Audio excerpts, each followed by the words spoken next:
Donc, ce qui descend doit-il remonter? C'est la question de cette présentation aujourd'hui. C'est une question qui est un peu dans l'air du temps depuis le début de la pandémie l'an dernier. Hein. On a entendu des gens, y compris bien des économistes, dire que la situation actuelle est temporaire, que tout va revenir à la normale économiquement après la pandémie.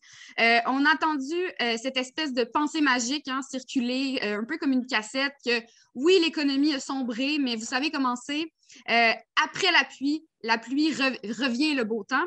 Il y a certains économistes bourgeois, en fait, qui ont fait l'analogie avec les années 20, les années folles, comme on appelle, et qui disent, en fait, par exemple, qu'après la grippe espagnole, qui a amené la mort de millions de gens à la fin des années 10, on a eu, en fait, une période de croissance économique aux États-Unis particulièrement. Et donc, similairement que la prochaine période, la prochaine décennie, on devrait retourner à une période similaire aux années folles.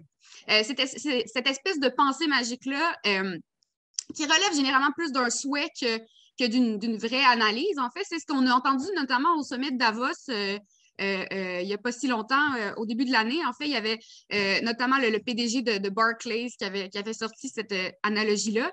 Ce à quoi lui avait répondu conseiller économique de HSBC, il dit oui, ben, les années 20, ça a fonctionné pour certains, me semble, mais il y a quand même eu énormément d'inégalités dans les années 20 et tout s'est effondré avec le crash de 1929 puis ensuite la Grande Dépression. Donc, il faut faire attention un peu à quel genre de souhait qu'on veut avoir pour la prochaine période.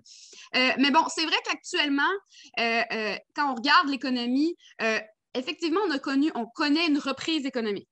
Et en général, à l'échelle mondiale, la croissance devrait se situer autour de 6 % d'ici la fin de l'année, comparativement au recul de 3,5 % environ qu'on a connu l'année passée. Et il y a beaucoup de gens dans la classe dirigeante qui s'enthousiasment devant l'idée d'un nouveau cycle de prospérité. On entend l'idée que lorsque la pandémie va se terminer, ou du moins contrôlée, la croissance économique va revenir en flèche en raison du relâchement de la fameuse demande là, qui a été refoulée, la demande accumulée depuis la pandémie. C'est vrai qu'il y a une énorme quantité significative en fait, d'argent qui n'a pas été dépensé en raison de la pandémie et qu'à mesure que l'économie se relève de la pandémie, il y a une somme d'argent accumulée qui va être dépensée. Et si l'année passée, les économistes s'inquiétaient du ralentissement de l'économie, de la dépression, maintenant, ce qu'on voit, c'est un peu l'inverse, en fait. On s'inquiète de la surchauffe du marché. Et il y a plusieurs facteurs qui se cachent un peu derrière la situation actuelle. On a qu'à commencer, en fait, par l'énorme somme que les gouvernements ont injectée pour maintenir le système sur le respirateur artificiel depuis le début de la pandémie. On estime que ça sera à peu près une somme de 19,5 billions de dollars qui aurait été injectée pour éviter que l'économie s'effondre. C'est assez énorme. Et la plupart de cet argent a simplement été créé par les banques centrales via le fameux système de l'assouplissement quantitatif, ce qui revient essentiellement à imprimer de l'argent à partir de rien. Et aux États-Unis seulement, entre mars et novembre 2020, dans cette période-là, seulement la masse monétaire aux États-Unis a augmenté de 25 %. C'est assez incroyable. Puis j'ai même j'ai trouvé un tableau en fait qui provient de Bloomberg. Et je ne sais pas si vous pouvez voir en fait la ligne énorme qu'on voit sur le côté ici. En fait, c'est la quantité d'argent qui a été injectée dans l'économie américaine en 2020. Et si on compare avec 2008, en fait, c'est des chiffres là, qui sont d'une mesure complètement radicalement supérieure. Là. Donc, c'est assez incroyable ce qu'on voit en ce moment.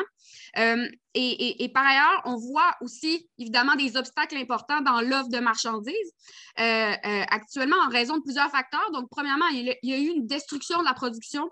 On a vu des usines qui ont fermé en raison du confinement. Récemment, qu'est-ce qu'on a vu? On a vu aussi l'augmentation des prix dans le secteur énergétique. On voit aussi les bouchons dans les chaînes d'approvisionnement, notamment en raison de la pénurie de main-d'œuvre qui se rajoute à ça. Puis on a une demande croissante, en fait, qui dépasse la capacité de production dans un certain nombre d'industries, comme par exemple l'industrie des semi-conducteurs, hein, ce qui impacte aussi l'offre des produits électroniques, des téléphones, des ordinateurs et tout ça. Donc, tous ces éléments-là qu'on voit ensemble, c'est ce qu'on peut appeler la recette, en fait, pour l'inflation, pour la hausse massive, la hausse généralisée des prix. Et avec maintenant une demande plus élevée, on voit vraiment l'inflation arriver. Bon, les chiffres se mettent à jour à chaque semaine. Aux États-Unis et au Canada, l'inflation tourne autour de 5 %. C'est des chiffres qu'on n'a pas vus depuis 2008. Même, je pense qu'au Canada, c'est depuis 2003 qu'on n'a pas vu les chiffres aussi élevés. Et il y a des économistes de la Réserve américaine, donc la Banque centrale américaine, qui disait qu'on ne devait pas s'inquiéter de l'inflation, que c'était seulement temporaire, hein, et que c'était normal que ça arrive après le choc de la pandémie, puis le retour, la reprise de l'économie. Mais cette semaine, je ne sais pas si vous avez vu, mais le patron de la Fed, justement, de la Réserve américaine, a fini par dire, un peu devant le fait accompli, en fait, devant les données qui arrivent, qu'on peut pas, on ne peut plus dire, en fait, que l'inflation est seulement temporaire. Et donc, ça en dit beaucoup aussi. Et il y a des économistes qui sont vraiment inquiets en ce moment, en fait, puis qui envisagent que devant une grande inflation, ben, la situation risque d'être vraiment, vraiment dramatique. Parce que ça va nécessiter que les gouvernements, via les banques centrales, interviennent et augmentent significativement les taux d'intérêt afin de calmer l'économie. Mais ce qu'on sait en ce moment, c'est que l'économie est accrochée à du crédit extrêmement abordable, hein, dont les taux d'intérêt n'ont jamais été aussi bas dans bien des pays. Alors, la réalité, c'est que si on augmente les taux d'intérêt, c'est des millions de familles, c'est des millions de compagnies, en fait, aussi endettées, qui vont se ramasser au bord du gouffre. Et il y a des centaines de milliers d'entreprises zombies, donc qui sont pas vraiment rentables en ce moment, qui vont faire faillite. Et aussi, ben, ça risque d'amener une fuite de l'argent qui est sur les marchés financiers et les bulles spéculatives en ce moment vers les paradis fiscaux, potentiellement, ce qui va emmener les énormes bulles spéculatives à s'effondrer. Et donc, redresser les taux d'intérêt, c'est assez dangereux dans le contexte actuel et ça risque aussi d'affecter dramatiquement la dette des États. Je peux donner un exemple. En fait, la semaine passée, le gouvernement du Québec a sorti sa mise à jour économique. Je vous donne juste un exemple de la province au Québec. Et dans le budget, le gouvernement estime que au Québec, en fait, le service de la dette, donc ça, c'est l'argent que le gouvernement doit payer sur la dette à chaque année. Donc, ce n'est pas le montant de la dette, c'est simplement l'argent qu'il doit débourser à chaque année. On estime que si les taux d'intérêt venaient à augmenter de 1 % seulement, ça l'affecterait en fait assez significativement le service de la dette. En ce moment, au Québec, c'est 9 milliards de dollars par année. C'est le taux, plus jamais la quantité, le montant le plus élevé qu'on a jamais eu dans la province. C'est 9 milliards que le gouvernement doit débourser chaque année sur la dette. Et c'est le troisième poste budgétaire. Donc, après la santé et l'éducation, c'est le service de la dette qui coûte le plus cher. Et on estime qu'un 1 %, si on augmente 1 % des taux d'intérêt, ça va affecter la dette de 2 milliards de dollars de plus. Et donc, ça, c'est un exemple parmi tant d'autres qui montre en fait que l'augmentation des taux d'intérêt, ça va avoir des impacts assez importants sur la dette des États. Mais ultimement, en fait, même si on relève les taux d'intérêt, on ne sait même pas, on n'est pas certain, en fait, de savoir si ça va vraiment ralentir l'inflation parce qu'il y a tellement d'argent qui a été injecté, tellement d'argent fictif qui a été amené dans le marché qu'on ne peut même pas être certain que ça va avoir un impact. Donc, ce qui se passe en ce moment, c'est qu'on se ramasse vraiment dans une impasse, et même d'un point de vue capitaliste. Évidemment, on n'a pas de boule de cristal, hein, comme marxiste. Je pense que c'est assez clair. On ne peut pas prédire exactement comment les choses vont se produire. Mais ce qu'on peut dire, c'est que l'économie mondiale est un ensemble extrêmement complexe, influencé par de nombreux facteurs, incluant le facteur politique. Hein, et c'est aussi, pour l'instant, très difficile de savoir comment la pandémie va continuer d'affecter la dynamique économique, hein, avec l'arrivée du nouveau variant et tout ça. Et donc, en ce moment, oui, il y a une reprise de l'économie, mais il y a aussi des signes d'alarme, en fait, à l'effet que l'économie serait déjà en ralentissement. Le nombre de nouveaux emplois créés aux États-Unis récemment par exemple, serait beaucoup moindre que les estimations. On a aussi, évidemment, depuis quelques années, hein, le ralentissement de l'économie chinoise. Et là, aujourd'hui, ça atteint une situation où vous avez sûrement vu ça passer dans les médias. On se ramasse avec le défaut de paiement du grand promoteur immobilier Evergrande, qui a vraiment, ça a vraiment le potentiel de plonger toute l'économie chinoise dans une énorme crise et par le fait même, impacter le reste de l'économie mondiale. Et en Europe, ben aussi, je pense que vous savez, là, on a toute la crise du secteur énergétique qui a déjà eu un impact sur le ralentissement de la production, mais aussi qui a un impact, qui va continuer d'avoir un impact sur la classe ouvrière, sur le niveau de vie de la classe ouvrière. Donc, après avoir parlé un peu de la situation actuelle, pour les marxistes, en fait, la vraie question est de savoir c'est quoi la nature de l'époque dans laquelle on se trouve, de la période dans laquelle on se trouve? Est-ce qu'on va se retrouver dans une situation similaire à la période d'entre-guerres avec de la stagnation et du déclin, ou bien comme certains économistes et réformistes l'envisagent, est-ce qu'on va avoir une période de prospérité devant nous, comme on a eu dans les années 20 ou comme on a eu après la Deuxième Guerre mondiale? Et aussi, la question, je pense, pour nous, qui est importante, c'est comment, en fait, les conditions économiques vont avoir un impact sur la conscience de classe, comment les conditions économiques vont avoir un impact sur la lutte des classes. Et pour se répondre à ces questions-là, bien, évidemment, on ne peut pas seulement avoir les yeux fixés sur ce qu'on voit ici maintenant. Il faut regarder le capitalisme sur une plus longue période. Il faut avoir aussi la bonne méthode, en fait, pour comprendre le développement du capitalisme. Et donc, ce qui m'amène un peu à parler de Trotsky, en fait, qui avait développé au début des années 20 l'idée de la fameuse courbe de développement du capitalisme. Et il faut comprendre qu'au début des années 20, bon, la classe dirigeante commençait à parler de grandes périodes de prospérité qui s'en venaient, parlait d'un nouveau boom, et ça créait de la confusion, en fait, dans les rangs communistes, parce que certains qui avaient entretenu la fausse idée qu'on arrivait dans la crise finale du capitalisme, commençaient à se demander, s'il y a un boom qui s'en vient, est-ce que ça veut dire que la révolution n'est plus dans les perspectives? Et ça, Trotsky avait répondu à ça en disant, et je cite, « Tant que le capitalisme n'aura pas été brisé par une révolution prolétarienne, il vivra les mêmes périodes de hausse et de baisse, il connaîtra les mêmes cycles. Les crises et les améliorations sont propres au capitalisme dès le jour de sa naissance. Elles l'accompagneront jusqu'à sa tombe. Mais pour définir l'âge du capitalisme et son état général, pour pouvoir se rendre compte s'il se développe, s'il atteint son âge mûr ou bien s'il touche à sa fin, il faut d'abord analyser le caractère des cycles en question, tout comme on juge de l'état de l'organisme humain d'après la façon dont il respire, tranquillement ou en haletant, profondément ou à peine, etc. » Et donc, ce que Trotsky nous dit, en fait, c'est qu'il y a des cycles de crise et de boom qui sont inhérents au capitalisme, qui arrivent à peu près à chaque 10 ans, si on veut mettre un chiffre. Mais par-delà ces cycles, le système entier passe à travers différentes étapes, différentes phases de son développement. Et Trotsky explique que si on avait simplement la répétition périodique de boom et de crise, le système fonctionnerait simplement de manière circulaire, sans évolution, sans développement. Mais en réalité, on trouve des périodes dans l'histoire du capitalisme où les booms sont plus importants que les crises.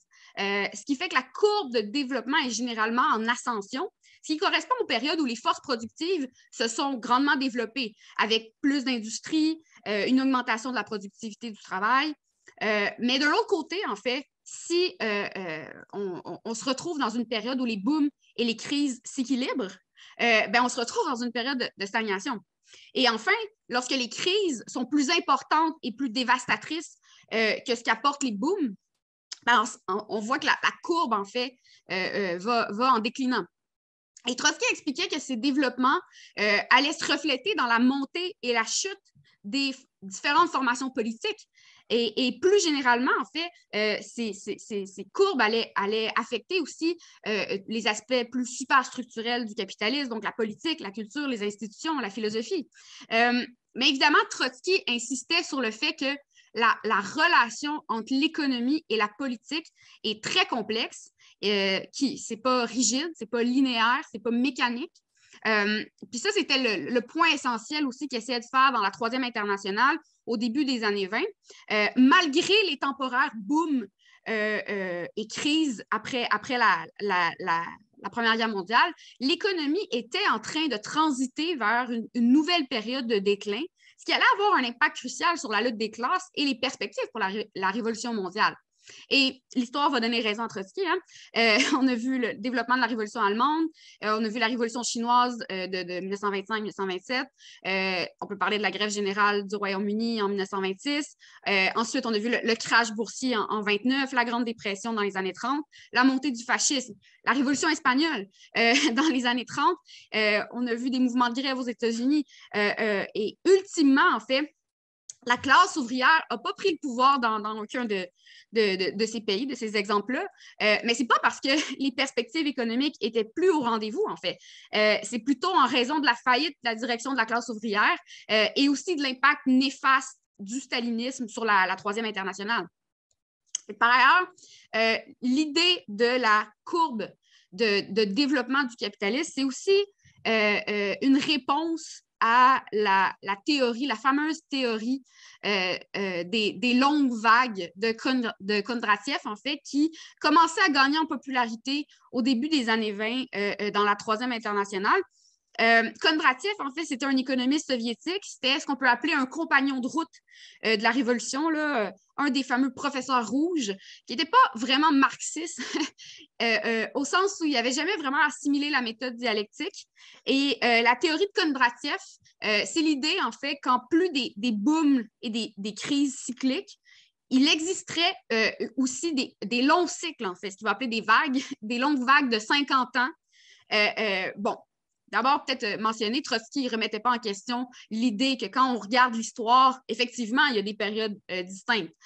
Comme la période, par exemple, on peut prendre de 1894 à peu près jusqu'à 1914, le début de la guerre. C'est une période de grand essor économique avec un grand développement des forces productives. Puis ça va être la base, en fait, économique de la dégénérescence réformiste de la Deuxième internationale.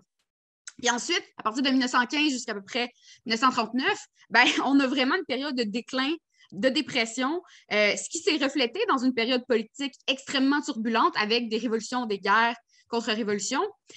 Donc, le fait que des périodes, des longues périodes comme ça distinctes existent, c'est pas vraiment ça qui est contesté, en fait. Mais ce que Kondratiev apportait comme idée, c'est qu'il expliquait ces cycles-là par le besoin de remplacer le capital nécessaire pour le maintien des grandes industries et des infrastructures. Puis il dit que c'est ces cycles-là qui expliqueraient, en fait, c'est ce besoin-là de remplacer les grandes industries, les infrastructures, qui expliquerait les cycles de 50 ans. Mais ce qui est particulier, c'est qu'il mentionne ça, mais sans jamais vraiment l'expliquer, en fait. Et en réalité, ça n'a aucun lien vraiment avec comment l'investissement et les innovations fonctionnent sous le capitalisme. C'est pas vrai qu'il faut créer un fonds d'investissement dans les moyens de production qui va se développer au fil d'une longue période, en fait. Ce qui arrive concrètement, c'est que le remplacement, le renouvellement du capital, ça prend place continuellement. Il y a de la dépréciation des moyens de production, il y a de l'usure des machines, mais aussi, rapidement, les machines peuvent devenir obsolètes et les capitalistes ne peuvent pas attendre des décennies avant de renouveler, en fait, les moyens de production. Ils vont juste se faire dépasser par les autres compétiteurs qui vont investir davantage. Donc, c'est pas du tout comme Kondratiev imaginait l'économie que le capitalisme fonctionne, en fait. Et là, on peut peut-être se demander pourquoi je parle de Kondratiev. En fait, c'est que les idées de Kondratiev font surface de temps en temps. Encore aujourd'hui, il y a des fonds, même des fonds d'investissement, de ce que j'ai pu faire, de voir dans mes recherches, des fonds d'investissement, des gestionnaires de portefeuille, en fait, qui essaient d'utiliser les idées de Kondratiev ou ses dérivés, là, comme les théories de Schumpeter, pour faire des bons investissements. On a un peu recours à Kondratiev de la même manière que certains investisseurs ont recours, en fait, à l'astrologie ou aux diseuses de bonne aventure. Mais c'est pas juste chez la classe dirigeante, en fait, que ces idées-là sont encore populaires. On le voit aussi chez les réformistes. Par exemple, il y a le fameux journaliste britannique Paul Mason, que vous connaissez peut-être, en fait, qui avait écrit un livre il y a quelques années qui reprenait essentiellement la théorie des longues vagues et il affirmait qu'on était sur le point de connaître une nouvelle phase, une nouvelle vague ascendante, ce qu'on attend encore de voir. Mais on peut comprendre pourquoi les idées de Kondratiev sont populaires chez les réformistes, parce que ça implique l'idée que le capitalisme va aller mieux éventuellement, que l'économie va toujours revenir à un certain équilibre, en fait, que les hauts et les bas dans l'économie s'équilibrent. Et donc, même si en ce moment, on a une crise catastrophique qui affecte la vie de millions de travailleurs à travers le monde, ben, ça ne veut pas dire qu'on doit renverser le capitalisme. Je lisais un article où Paul Mason a été interviewé sur son livre et le journaliste lui demandait mais pourquoi se tourner vers Kondratiev?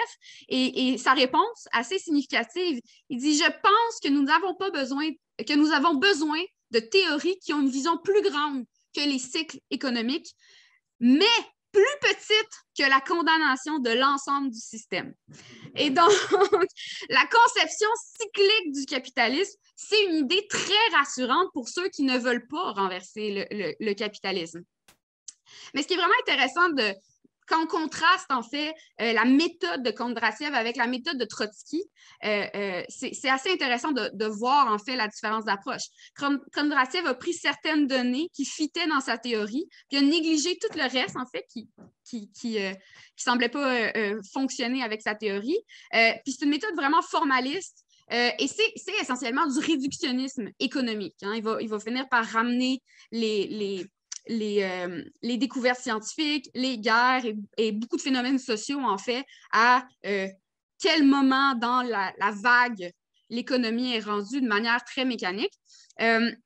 Il voit aussi essentiellement le système capitaliste comme un système linéaire qui opère mécaniquement puis qui atteindra naturellement un équilibre. Donc, une vision très abstraite, très idéaliste de la société. Et par contraste, la méthode marxiste se garde en fait en général de trop grandes généralisations a priori et essaie plutôt de dresser un portrait de la situation avec toutes les données qui sont disponibles.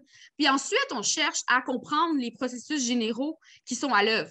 Puis Trotsky disait d'ailleurs à propos de l'équilibre capitaliste, encore une longue citation, il dit « L'équilibre capitaliste est un phénomène très complexe. Le régime capitaliste construit cet équilibre, le rompt et le reconstruit et le rompt à nouveau en élargissant en même temps les cadres de sa domination. Dans le domaine économique, les crises et les recrudescences d'activité constituent les ruptures et les rétablissements de l'équilibre. Dans le domaine des relations entre les classes, la rupture d'équilibre consiste en grève, en lock-out, en lutte révolutionnaire. Dans le domaine des relations entre États, la rupture d'équilibre, c'est la guerre tout court ou bien, sous une forme affaiblie, la guerre des tarifs douaniers, la guerre économique ou le blocus. Le capitalisme a ainsi un équilibre instable qui, tour à tour, se rompt et se rétablit. Donc, ce que Trotsky nous dit, en fait, c'est que le système capitaliste est complexe et qu'on ne peut pas non plus tout réduire à des abstractions économiques et à un processus mécanique et répétitif. C'est vrai que les marxistes, on explique en dernière analyse le développement des forces productives, c'est l'aspect décisif dans l'évolution des modes de production, mais le lien entre l'infrastructure économique et politique n'est pas un lien unidirectionnel, mécanique, mais un lien vraiment dialectique. Et dans bien des cas, on peut voir que la politique va venir influencer l'économie pour en accélérer le développement ou le ralentir. Des guerres, des découvertes scientifiques, des accidents, même des pandémies peuvent influencer l'économie. Donc, maintenant, une fois qu'on a dit ça, on a fait un peu le tour de la situation actuelle, la question demeure, pourquoi est-ce qu'on a des crises sous le capitalisme? Donc, sous le capitalisme, on ne produit pas pour répondre aux besoins humains, hein, on produit pour faire des profits. Le profit vient du fait que les travailleurs qui sont embauchés par les capitalistes vont produire plus en valeur de marchandises que ce qu'ils vont recevoir en salaire. Sinon, pourquoi les patrons embaucheraient les travailleurs si ce n'était pas pour extirper quelque chose?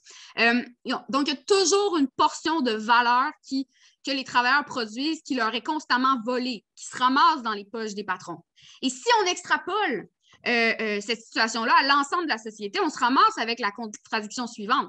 Comme le salaire des travailleurs est toujours plus bas que la valeur qu'ils créent puis incorporent dans les marchandises, la production qui est mise sur le marché est toujours plus grande que ce que l'ensemble de la classe ouvrière peut racheter.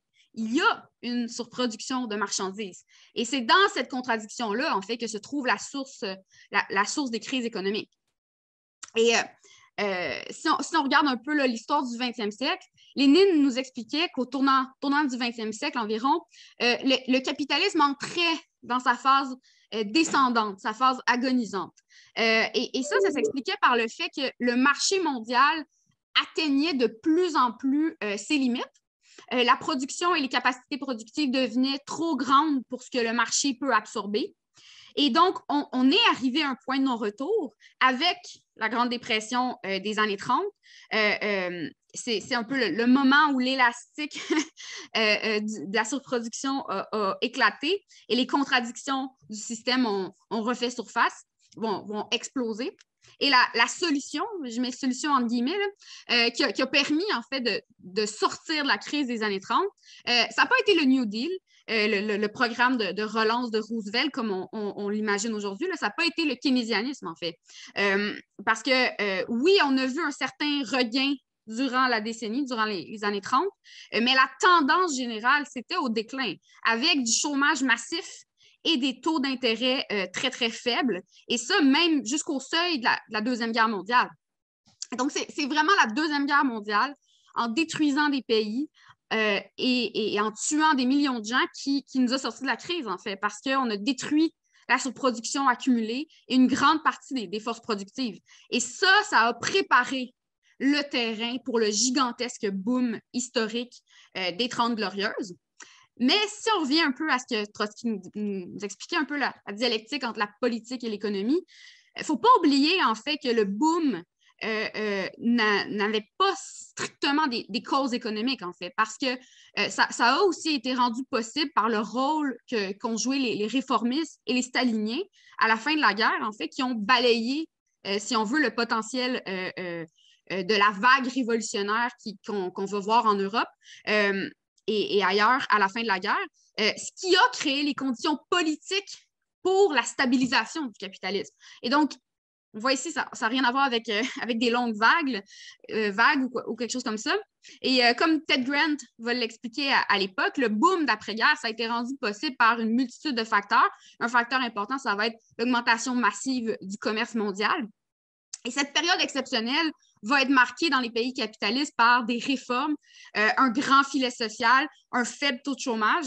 Il faut comprendre que dans le contexte de boom, des grandes concessions ont pu être accordées à la classe ouvrière en lutte, parce qu'il ne faut pas l'oublier, ça ne s'est pas fait tout seul, en fait. Ça, c'est un point important.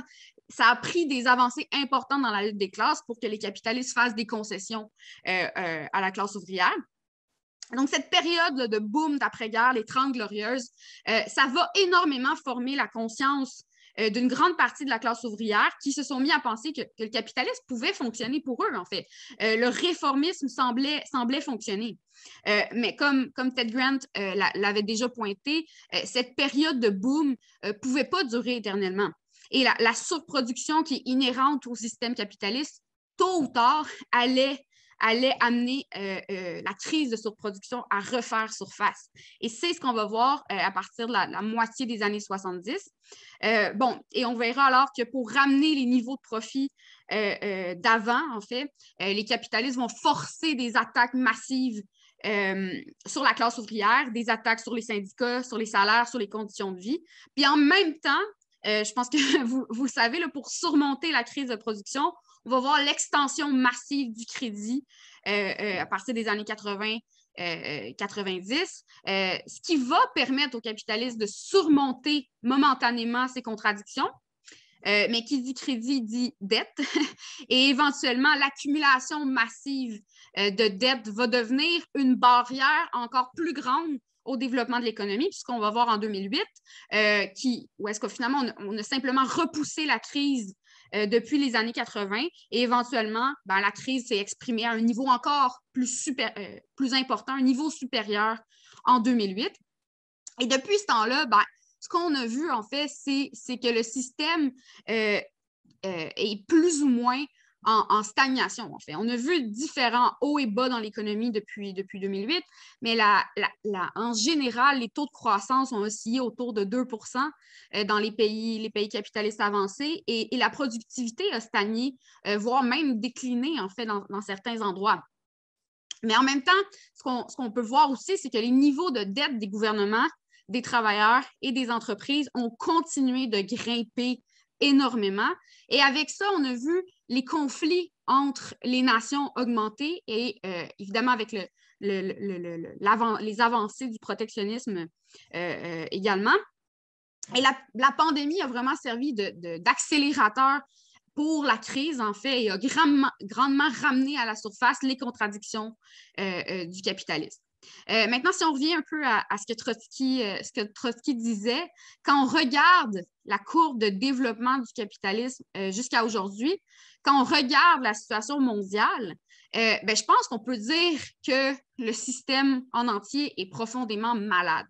Même si la production ne peut pas suivre le rythme de la demande pour certaines marchandises, certains secteurs, comme je l'ai mentionné au début, ça demeure que la tendance générale, c'est une tendance à la surproduction massive. On peut le constater quand on regarde le fameux taux d'utilisation de la capacité dans les pays capitalistes avancés. Ça mesure la part du potentiel productif des machines puis des usines qui est effectivement utilisée pour créer des marchandises. Et donc, globalement, cette statistique sur le taux d'utilisation de la capacité, c'est en déclin depuis 50 ans.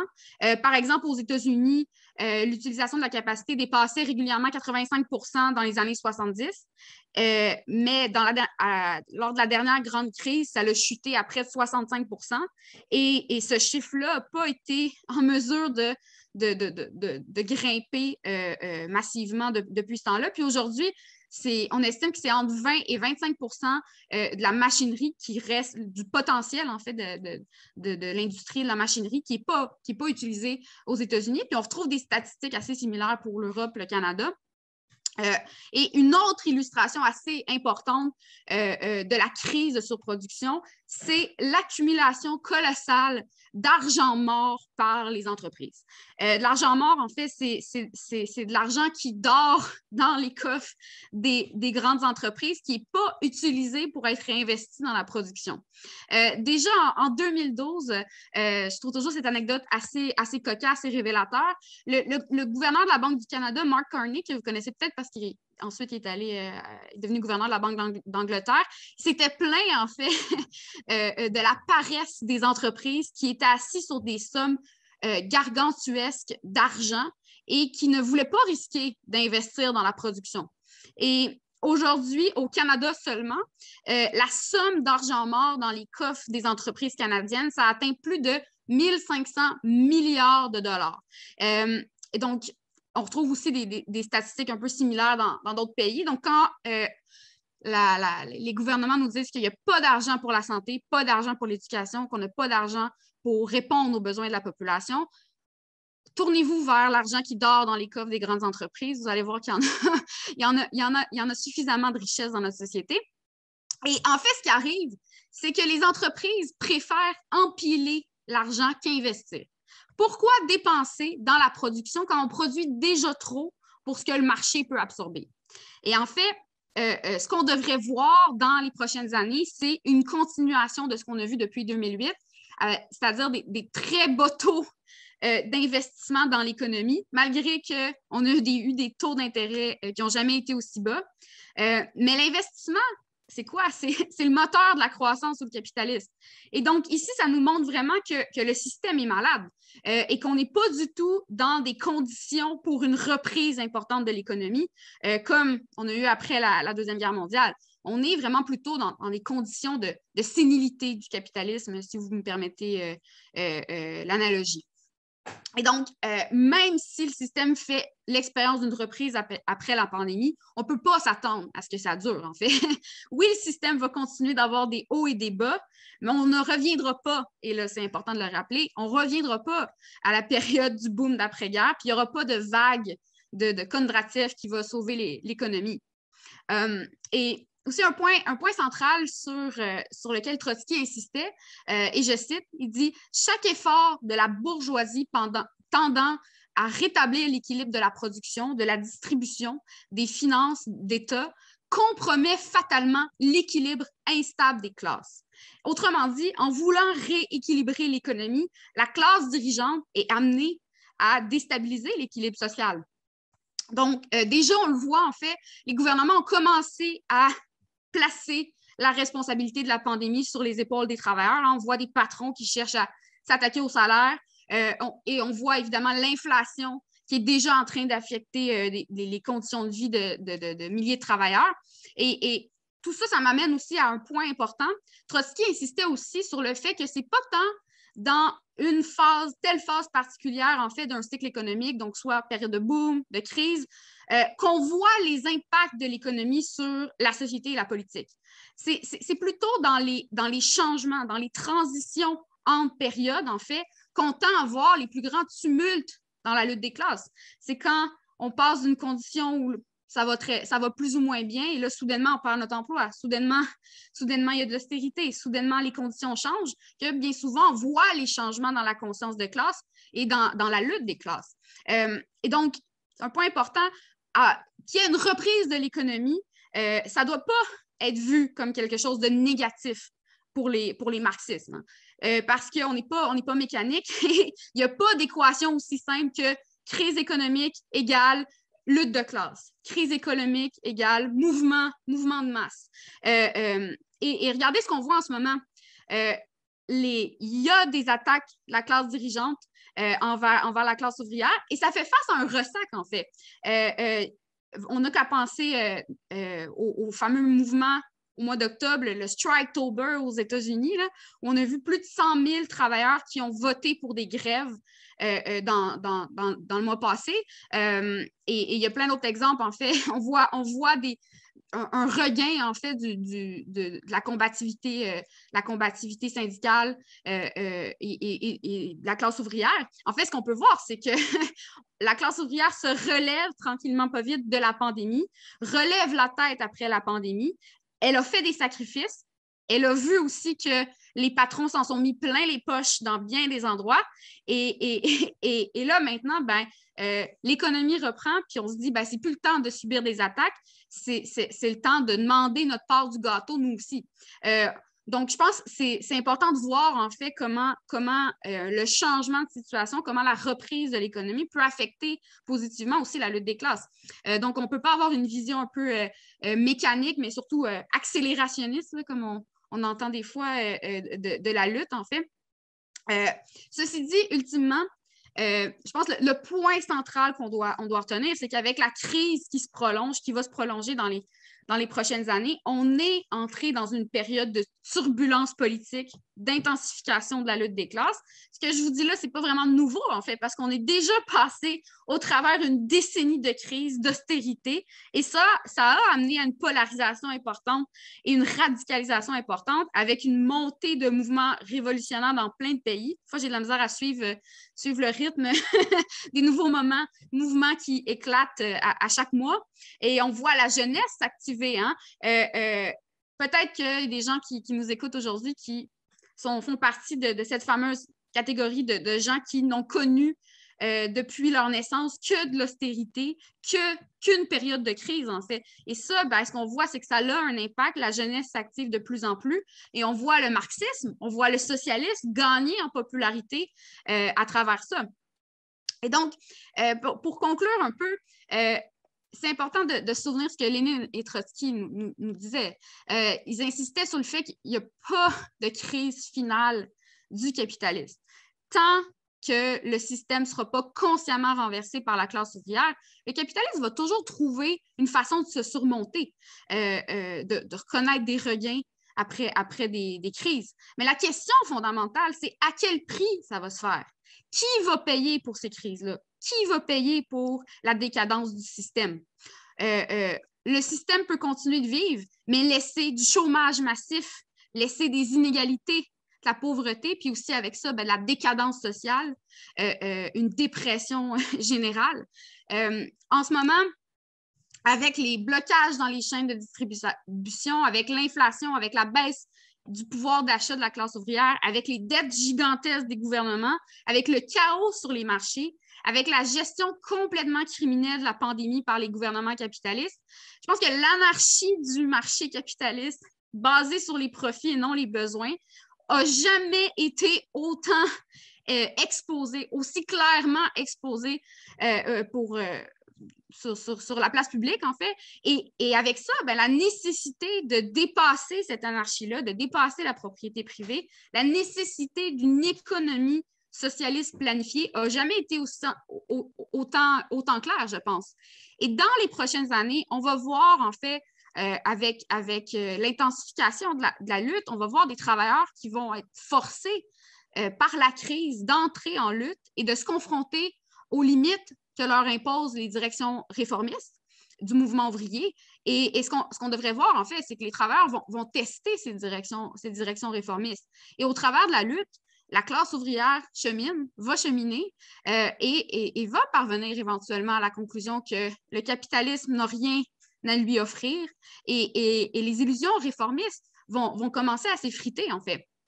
Les travailleurs vont parvenir à la conclusion que non, ce qui descend ne va pas remonter de manière fulgurante et que les conditions exceptionnelles des 30 Glorieuses ne vont pas revenir magiquement et que si on veut vivre dans une société qui puisse mettre en œuvre tout le potentiel de développement de l'humanité et qui puisse répondre aux besoins humains et de la planète, ben, il faut dépasser la propriété privée capitaliste.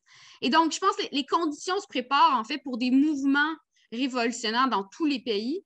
Et ainsi, notre tâche à nous, camarades, c'est de se préparer, en fait, parce que quand des mouvements révolutionnaires, des mouvements de masse vont éclater, les travailleurs et la jeunesse vont devoir être outillés des idées nécessaires et d'une organisation capable de mettre fin au capitalisme et d'organiser la révolution socialiste. Alors, on a un rôle important à jouer, puis avec la situation actuelle, je pense qu'on n'a vraiment, vraiment pas de temps à perdre. Alors, mettons-nous au travail, camarades.